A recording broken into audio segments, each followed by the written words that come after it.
Ramazonda o'zi qanday ovqatlanish kerak? Tabobat mutaxassislarining fikriga ko'ra, siz ro'zadan tashqari bo'lgan vaqtda qanday taom yeb yurgan bo'lsangiz, Ramazonda ham shunday taom yeyishingiz kerak.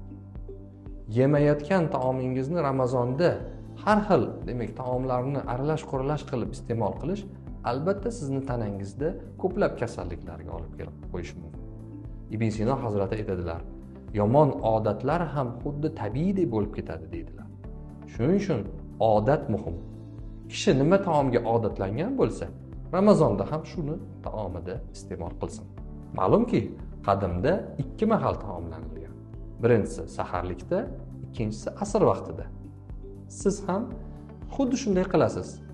Ro'zani tutish qiyin emas. Ertalabki nonushtani saharda iste'mol qilasiz. Peshingi tushlikni iste'mol qilmaysiz. Kechki ovqatni shomdan oldinga surasiz. Buning natijasida siz mukammal ro'zani tutgan bo'lasiz.